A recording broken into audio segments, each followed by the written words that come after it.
is faithful. Yes, He He always is. show up. All the time. His Hallelujah. Spirit is awesome in this place. Yes. What an awesome God we serve. Yes. Amen. If you could stand and read the scripture, just one part, just one verse. Hebrews 11, very familiar probably to most of us.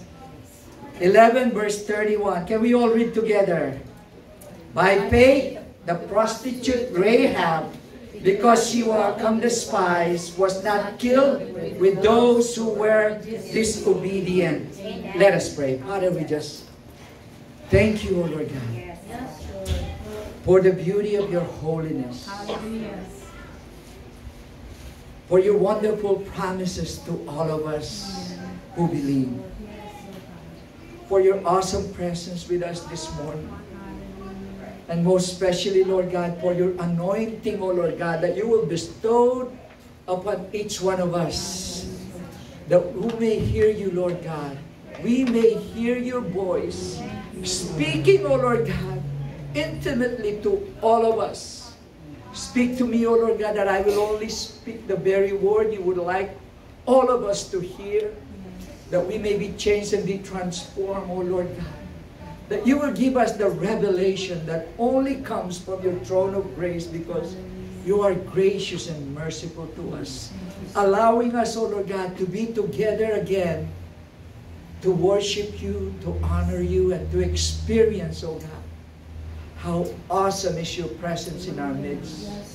And this morning, O Lord God, we continue to ask that you do your miracles, O Lord God, to all our brothers and sisters that are having some troubles, O Lord God, physically or anything else, O Lord God, that they're struggling with. We just claim your mighty presence to overtake them and fill your love, your grace, your mercy, and your goodness, because you have been faithful to us.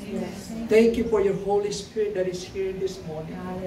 Anoint all of us, O Lord God, that we will hear only what you want us to hear.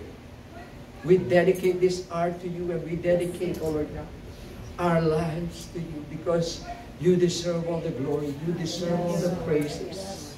You alone is worthy, O Lord. You alone is worthy of all our praise. We give you praise, honor, and glory. In your beautiful and most wonderful name we pray. Everyone say, Amen. Amen. You may be seated.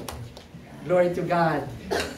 Have you heard about the name Emmanuel? Yes. I know that is God with us. But I'm particular with just someone that's named Emmanuel Eman Bacosa. Have you heard that name? Yes. It's popular in Google or in search right now. You can search him. He is the son of Manny Pacquiao from another woman that he disregarded for more than 10 years.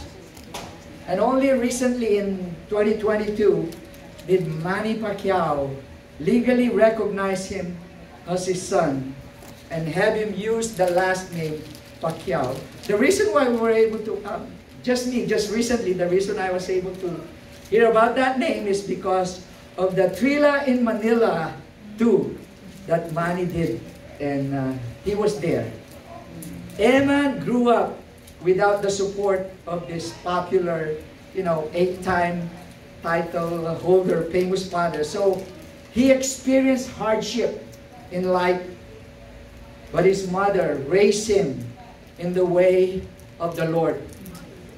So when he was 10 years old, he watched one of Manny Pacquiao's fight, I think particularly with Shane Mosley. And something was stirred in his heart. With his faith in God, he started dreaming to become a professional boxer, which just happened 2 years ago. Eman entered professional boxing. So when the, journalist and interviewer asked him for his motivation, he said, I just want to help my family, and most especially glorify the Lord through boxing.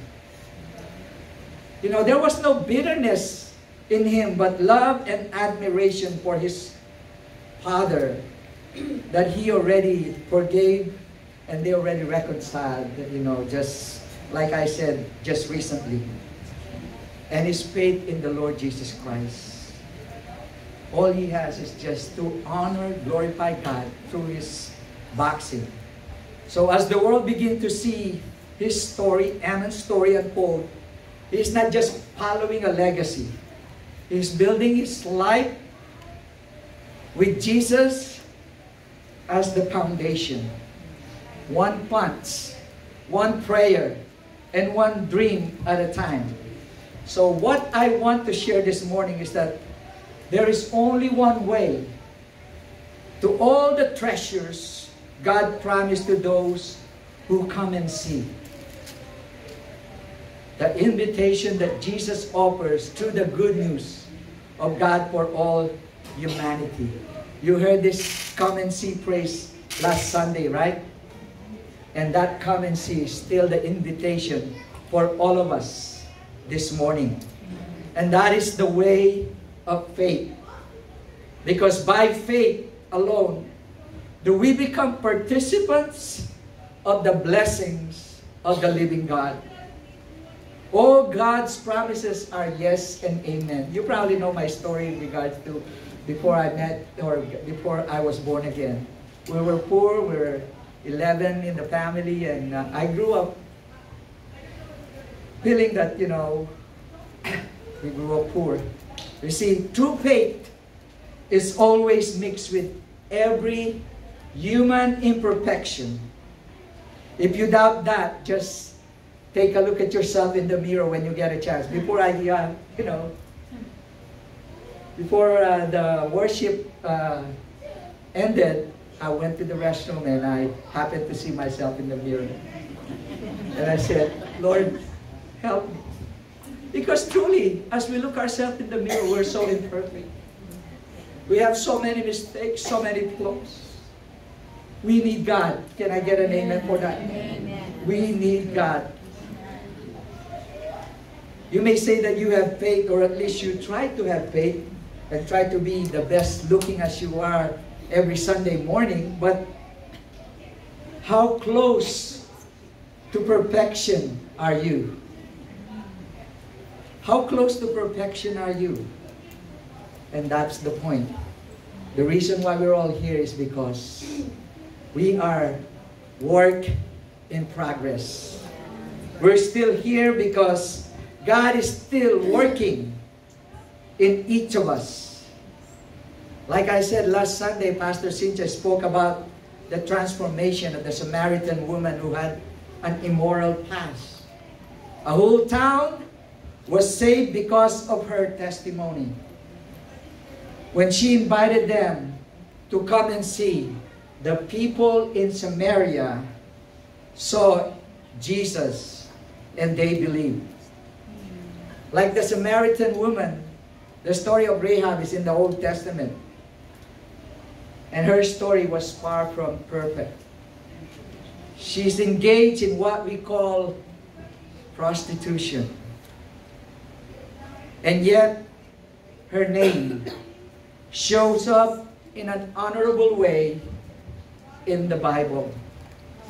Imperfect faith is better than no faith at all. Amen. Let's start there. As we think of the character we're describing this morning, if you're looking at it, if you have you need extra eyes to see. You may look at their name and say, Rahab. No, it's Rahab. Okay? She's one of the four most beautiful women described during that time, as the world has known, along with Abigail, Esther, and Sarah. What can we learn from her story? Because each one of us has different levels of faith, but each one of us have been given a measure of faith. And true faith is not as perfect and as clean as we make it out every time we meet together. So this morning I have 4 lessons regarding our text. The first one, can we all read together? True faith leads to godly fear. You might ask, why did Rahab help the spies? And we know the answer here. After helping the spy to escape the soldiers of the king of Jericho, Rahab spoke this word in Joshua. This is where the story started. In Joshua chapter 2, verses 9 to 11, it says, I know that the Lord has given you this land, and that a great fear of you has fallen on us, so that all who live in this country are melting in fear because of you. We have heard how the Lord dried up the water of the Red Sea for you when you came out of Egypt, and what you did at Sihon and Og, the 2 kings of the Amorites east of the Jordan, whom you completely destroyed. When we heard of it, our hearts melted in fear, and everyone's courage failed because of you. For the Lord your God is God in heaven above and on the earth below.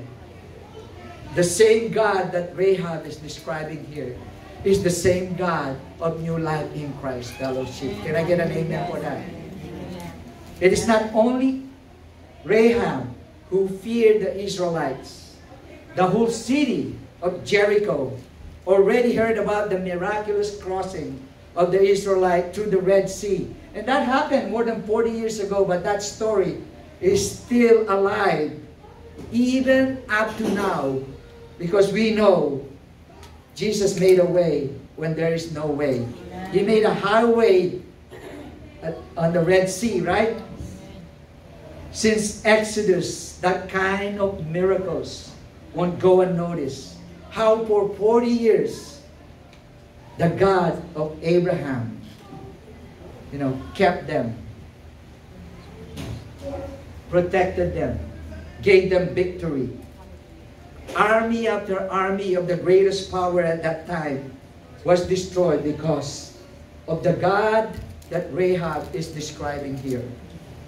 Though many were scared, it is only Rahab who took one step further to be on the side of God. And that is the trait of Rahab that set her apart from the rest of them. And because she chose God over her people, she was placed in that text that we just read in the hall of faith. We're still talking about her life, right? At this moment. Everyone in Jericho was afraid of what could happen when the Israelites would come. The call of the king of Jericho is, for all the citizens to lock down the whole city and just stay, because they would like, to just hide because they were scared. But the Bible tells us faith comes by hearing and hearing the word of God. So when Rahab heard about the God of Israel, she had to make a choice whether to obey the king of Jericho or trust her life and her future to the hands of the God of heaven and earth. Is she going to be afraid of the king of this world, or is she going to side on the King of Kings and the Lord of Lords? Everyone heard the same miraculous work of God, but only Rahab received what she heard with faith. Hebrews 4 verse 2 tells us, "For we also have had the good news proclaimed to us, just as they did. But the message they heard was of no value to them, because they did not share the faith of those who obeyed." I want this fellowship to be part of those who obeyed. Only Rahab and her family were saved because the people of Jericho, though they heard the same message, it is of no value to them because they did not combine it with faith. And Rahab's faith transformed her from being a pagan to being a believer of the one true God. Because true faith leads to a godly fear. Putting her faith in the God of heaven above and on earth beneath helped the spies to accomplish their purpose, their mission. There is no doubt that Rahab could have immediately, got scared and felt, fear, just like everybody in the city of Jericho. But that kind of fear that leads to panic and make a person irrational and unstable in their thinking. However, as she continued to hear how the God of Israel delivered his people from the mighty Egyptian empire, the two kings of the Amorites, and how he provided for them for 40 years in the wilderness, she started to have hope. To have hope in the one true God.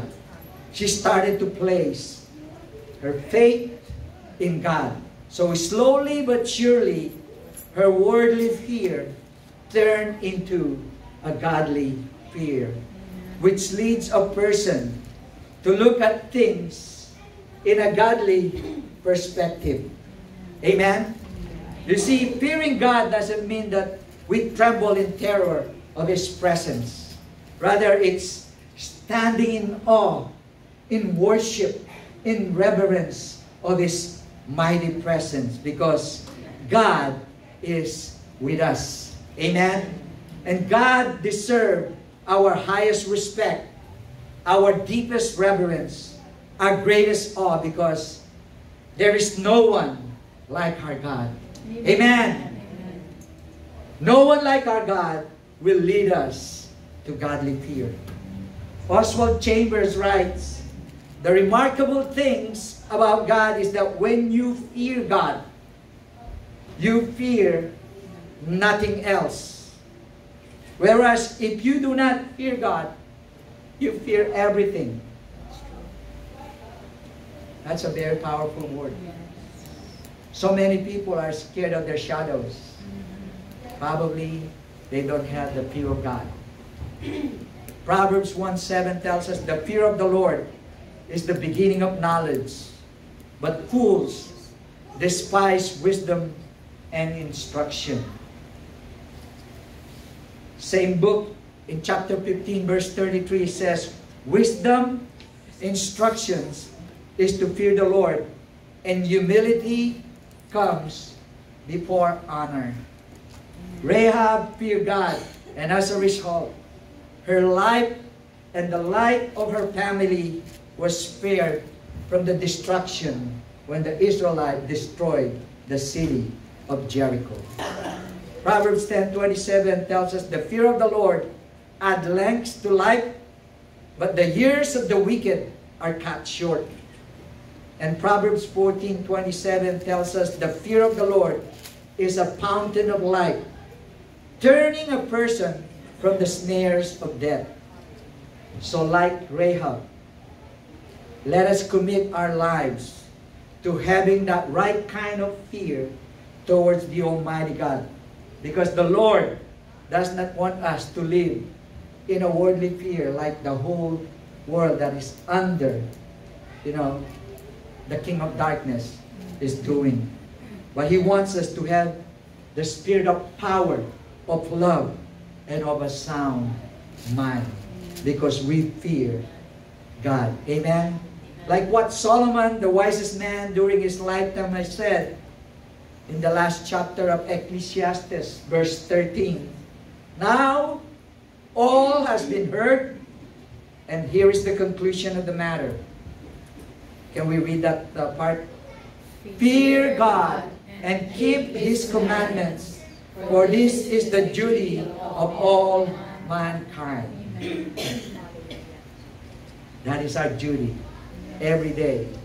Not to fear the police, but to fear God. Because if you fear God, you will obey God's commandment and the commandments and the city ordinances and everything. Amen? Second lesson for all of us is that true faith moves us to life-risking decisions to honor God. You know, to save the Israelite spy, Rahab lied to the king's soldiers. She took the spies and hid them.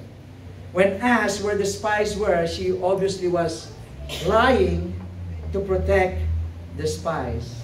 This will be another message, because if we talk about lying, it's the controversial part of the story, but I don't want us to, you know, just talk about that. I'm talking about how we remember Rahab. Like any of us, she's not perfect, but she is commended and mentioned in our text, not because of her lying, but because she welcomed the spies, hid them, and helped them escape their execution. That is a life-risking decision. Do you agree? Because if the soldiers find out, not just those spies will be killed, including her and probably the whole household. But her faith gave her courage to do it in spite of the danger that is present, that those spies will be discovered. And Rahab grew up as a Gentile and not in the ways of God all her life, because as we read about her, you know, we'll find out that for more than 40 years she was a harlot. But she grew in faith, and she had lived apart, you know,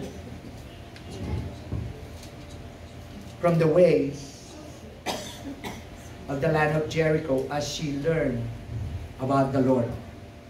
Rahab could have placed her faith on the great and strong walls of Jericho, but he placed her trust on the overall protection of God. She could have just dismissed, you know, the power of God, who is able to defeat the mightiest foe of the Israelites. But she knows better.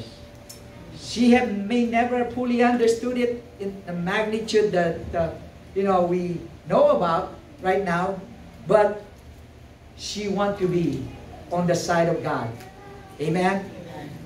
James 2:25 tells us, in the same way, was not even Rahab the prostitute considered righteous for what she did when she gave lodging to the spies and sent them off in a different direction? The truth of God is able to deliver the spies even without Rahab, because no one is indispensable in God's plan. But God used her, chose her for such a time as that, and she made a life-risking decision to follow God's will. Likewise, no one of us is indispensable in any ministry. Our attitude should always be, you know, what a privilege and an honor to be part of the ministry for the glory and praise of God. Can I get an amen to that? Amen. You know, for some people, being active in ministry requires a life-changing decision, because it demands your time, your patience, and your creativity. This is also true with sharing about the Lord Jesus Christ. We cannot confess that we're followers of Jesus unless we're willing to risk in sharing the good news of our Lord Jesus Christ. Because I know witnessing in some ways is a risky thing to do for many of us. But true faith leads to a godly fear.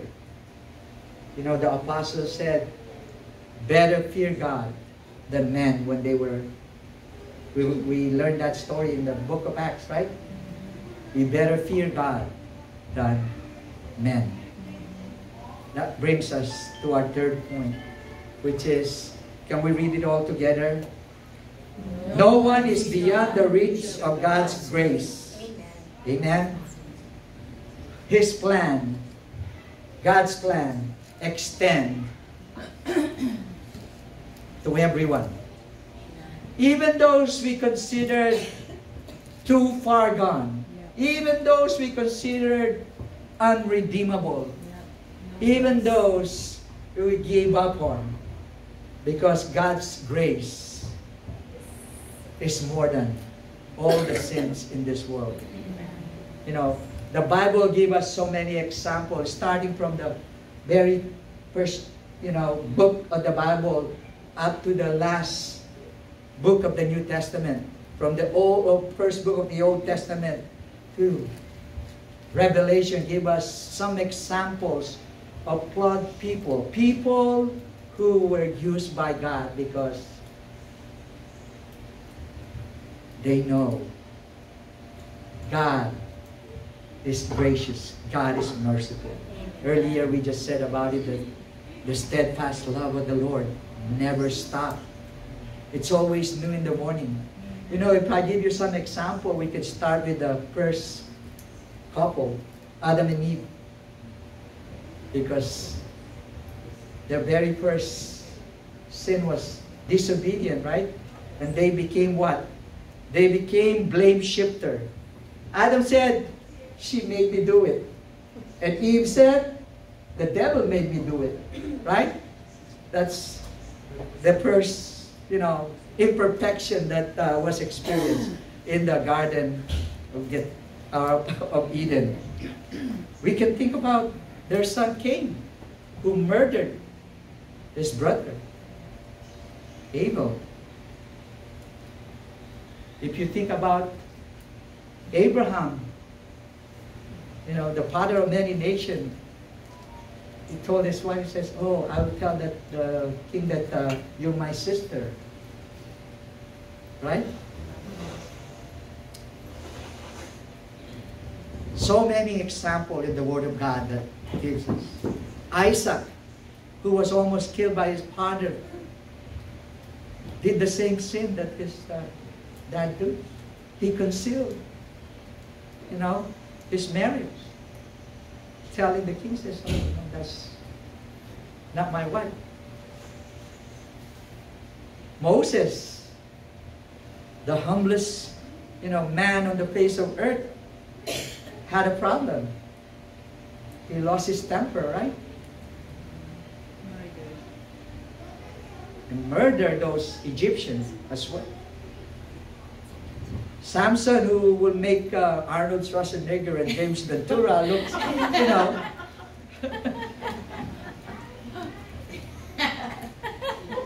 was a womanizer and, cannot keep his character because of women.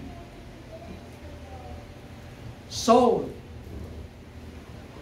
the first and powerful king of Israel, was apparently a problem in his mind. He was psychotic and had that burst of anger episode. He got paranoia. And David, you're probably familiar with his sin. He murdered and he hid it.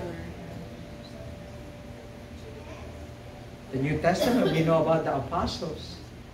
Peter denied the Lord 3 times. Paul wants to kill everyone that believes in the way. He's a terrorist. James and John, the sons of thunder, sons of Zebedee, they were called sons of thunder because they're also very temperamental, hot-headed. And Rahab was not just a prostitute. If you read through the story of Rahab, she owns the house of prostitution in the red district of Jericho. So she's a mama and probably had so many people working for her. All these characters share one thing. One thing in common that is common to all of us. Do you know what it is? Romans 3:23. Can we read it? For all have sinned and fall short of the glory of God. But like I said earlier, because of God's mercy, no one is beyond the reach of God's grace. His grace is sufficient for you and for me. Tell your neighbor, His grace is sufficient for you. His grace is sufficient for you. His grace is sufficient for you. Tell your other neighbor, His grace is sufficient for me. His grace is sufficient for me. Like I said, no one is unredeemable. While we label people sometimes, we say, I give up on that person. I give up on him. But God's grace and mercy are always new. They are abounding. They are new every morning and available to everyone. So never give up on people. Just as He had planned for the nation of Israel, He had planned for those who will believe Him. You probably know that very popular verse. I don't have it on the slide, but Jeremiah 29:11 tells us, I know the plans I have for you, declares the Lord. Plans to prosper you and not to harm you. Plans to give you hope and a future. Tell your neighbor, your future is bright in God. Your future is bright in God.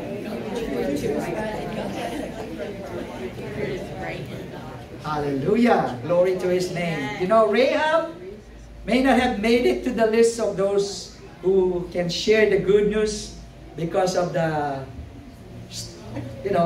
her past, right? Some may think that she's too sinful, too worldly, too pagan, too far gone to be saved. But our story tells us, but God saved her. Because no one is beyond the reach of God's grace. Likewise, there might be people in your life, like I said, you have given up because you think they are too far gone to be saved. Never give up.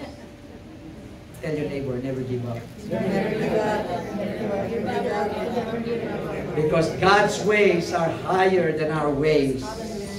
God is more than able to save. He's more than able to save the lost, to bring back those backsliders and prodigals. He is more than able. There is no sin too great that God cannot forgive. When we come to Him in repentance, there is no heart so hard that the grace of God cannot soften. We know Rahab was saved because she showed her repentant attitude by turning away from the society, the culture, and her simple way of life to a new life under God's rule. Repentance would never be complete without changing your life. Let me repeat that. Repentance would never be complete without changing your life. Just like what James says in chapter 2, verse 24. He said, you see, that a person is considered righteous by what they do and not by faith alone. You are righteous because of what you do. Because faith without works is dead. Remember that Jesus Christ's perfect sacrifice saved all who come to Him. So we do not write off anyone from getting saved because God is able to save anyone. So God is working even when we don't know it. God is doing something even when you're not aware of it. God is God and He can do all the impossible. Amen? So never give up on anyone. Be patient. 2 Peter 3 verse 9 tells us, the Lord is not slow in keeping His promise as some understand slowness. Instead, He is patient with you. What do you want? Not wanting anyone to perish, but everyone to come to repentance. God wants us to be forever with Him. Hallelujah. So, if you're feeling bad that you're making mistakes, you're feeling bad that you are not doing so very well in your walk with God, come to Him. Those who ask the Lord, who come to Him, asking forgiveness, He is faithful and just to forgive you of your sin. So a question to reflect on here is that, who have you written off as unredeemable, that God might be calling you to continue to pray or to start praying for them again, for a witness to, so that you can share the good news that Jesus provided for all mankind. Last one. Can we read it together? Last lesson, number 4. Altogether, one testimony can save many. Tell your neighbor, your testimony can save many. Your testimony can save many. Bro, your testimony can save many. Pastor Sicha Ashley says, while we were watching the YouTube of Emma, and he says, "Are you watching?" And I said, "Yes, I'm not sleeping yet." Because I was touched by his testimony.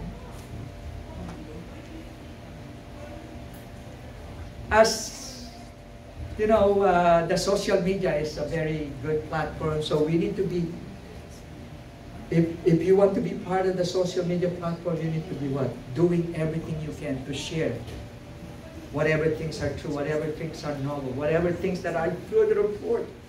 Those are the things you could share. And we can see that your testimony can save many.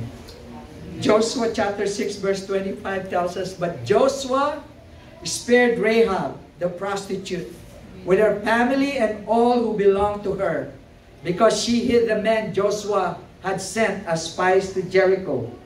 And she lives among the Israelites to this day." Not just Rahab, but all part of the family. Like I said, she had a business in that household. Probably her house is also the place of business, right? So she probably got some help over there too. And those were saved as well. Because those who remain on that house,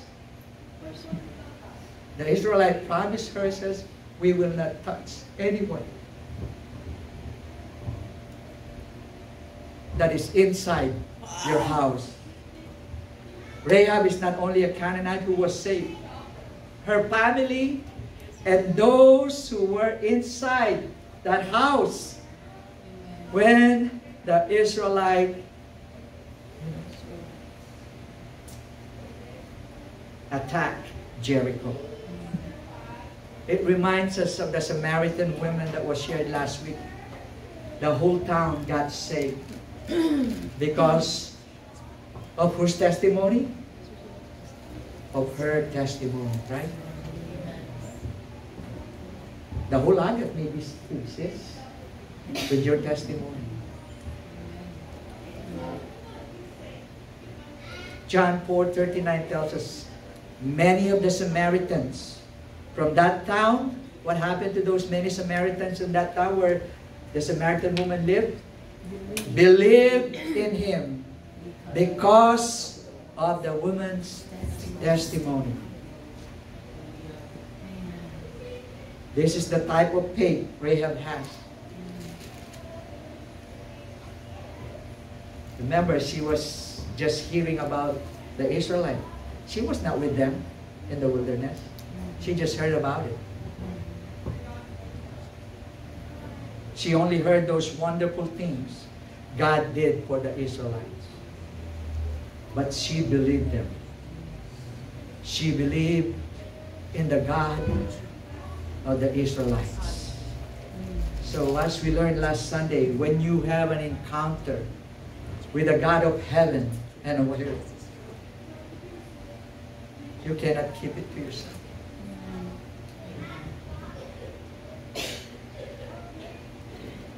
almost 46 years ago, I still remember my testimony.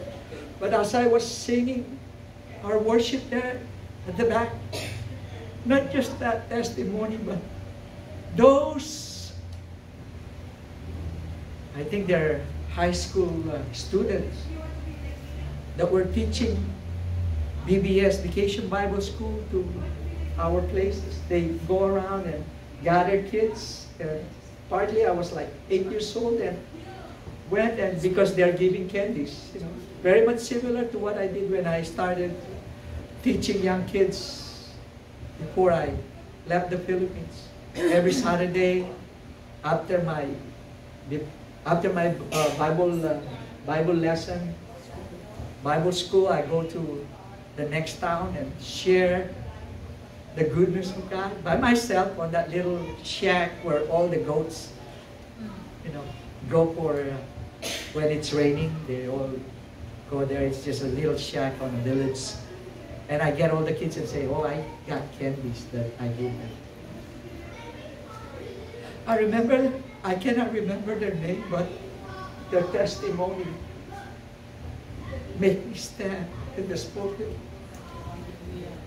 because one testimony will save many. Amen? Amen. This is the type that God wants us. She only heard about the testimony or the life of the Israelite. Rahab shared what she heard with her family, with her household.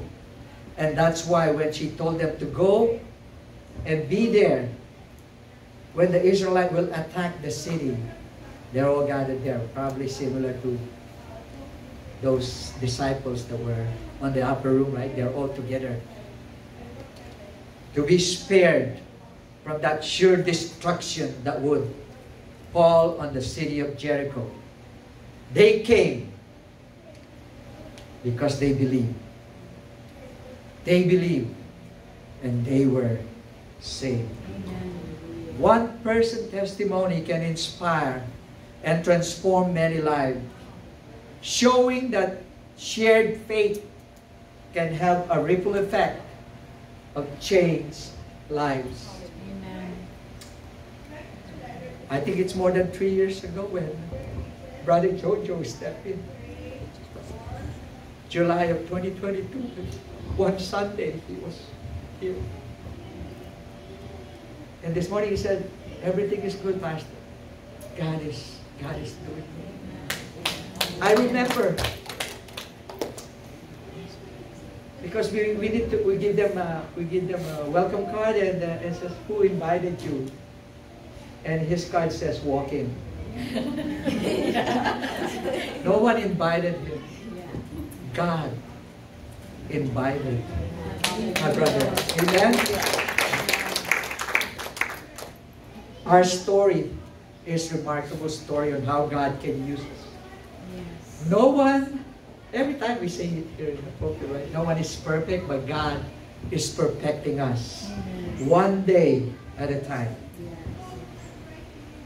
You know Colson?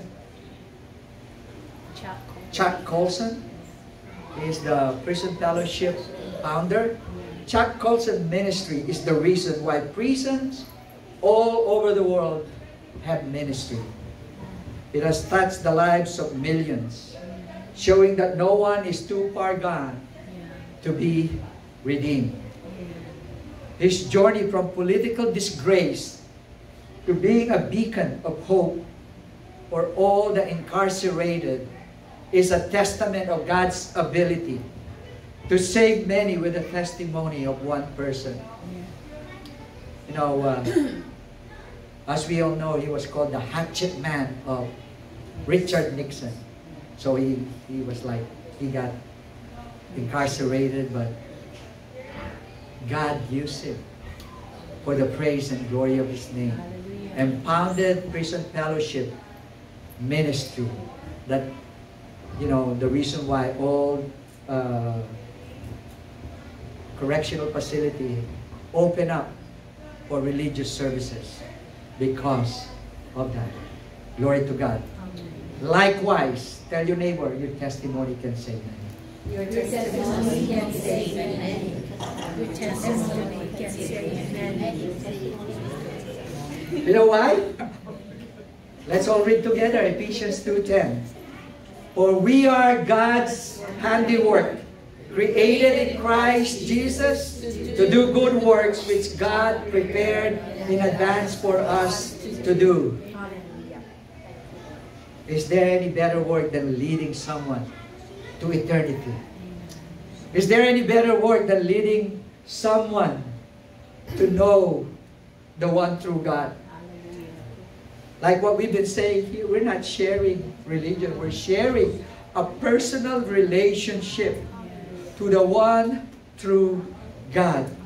Each of us is God's chosen vessel. If you are willing to be His mouth by which the good news is proclaimed, if you are willing to be His hands by which His love can be demonstrated, if you are willing to be His feet to go to those places where the lost are, your testimony can save many. Every first Saturday of each month, the Manamcos goes out to share to the people. I think it's the homeless to share God's ministry. Can we give the Lord a hand of praise for that? Because their testimony can save many.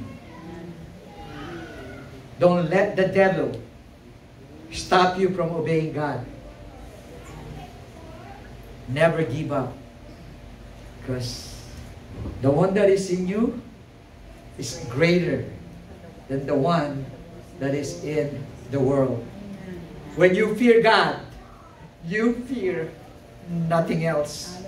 You fear no one else. So you can make a life-risking decision to honor God. You keep sharing your faith because no one is beyond the reach of God's grace. Who knows? It could be your witness. It could be your testimony that will save your neighbor, your co-worker, your relatives, your friend, your cousins who do not believe in the one true God. Rahab's story doesn't end with her being saved and living among the people of God. The plan of God is greater than our failures and past mistakes. When Rahab placed her faith in the true living God, she had no idea her life would be completely changed. Her identity changed. No longer was she known as Rahab the prostitute, Rahab the harlot, but Rahab, a woman of faith. You know, when he was living among the tribes of Israel, Rahab grew in the knowledge of God, and she was transformed so much so that a prominent tribal leader named Salmon became her husband. And that marriage gave birth to Boaz. You know Boaz? Ruth's husband. Right? The father of Jesse. You know Jesse? Yes. David's father. The father of David. Yes. David, the king after God's own heart, in spite of his, sin.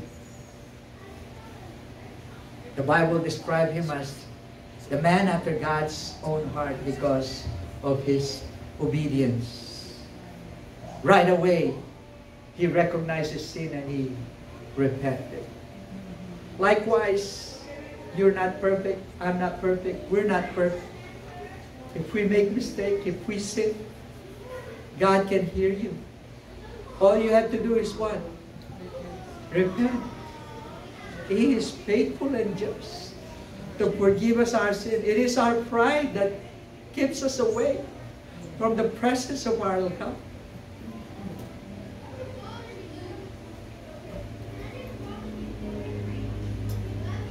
Why we brought that genealogy to you?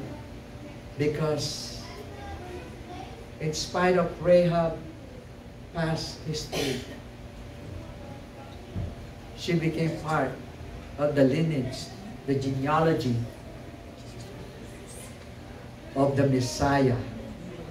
Amen. Amen. Matthew 1 verses 5 to 6 says, Salmon, the father of Boaz, whose mother was Rahab, Boaz, the father of Obed, whose mother was Ruth, Obed, the father of Jesse, and Jesse, the father of King David. And in verse 16 of chapter 1 of the Gospel of Matthew, it says, and Jacob, the father of Joseph, the husband of Mary, and Mary was the mother of Jesus, who was called the Messiah. What genealogy will you be part of? As I said earlier, I don't even know those high school students that went around to share. But when I get to heaven and I will see their face, I will say, thank you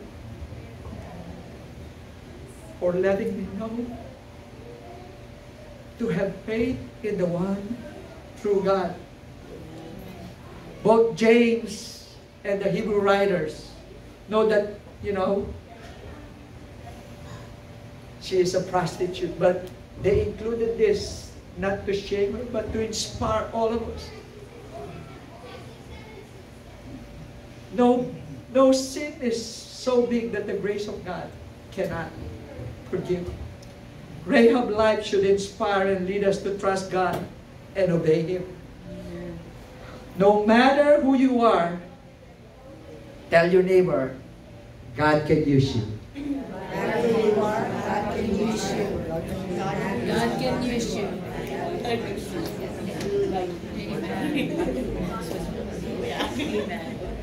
And forever we will be in eternity in heaven, right? So when you get there and you meet Rahab, she will be called just like you, a child of God. There is no sin too great for God's grace. There is no pain too big for God's healing. There is no failure too strong for God's love. And God is inviting you this morning to completely put your trust in Him. Take action to obey Him and leave the result to God. So I invite you to try God. To come and see what the Lord Jesus can do through you, to you, and in you. Are you willing to be a vessel fit for Master's shoes? Are you available to be a tool in God's hands to save many? God is faithful. To those who are willing, to those who are available, God will use you to save many. As the praise and worship team come, can we give the Lord a hand of praise? What an awesome God we have.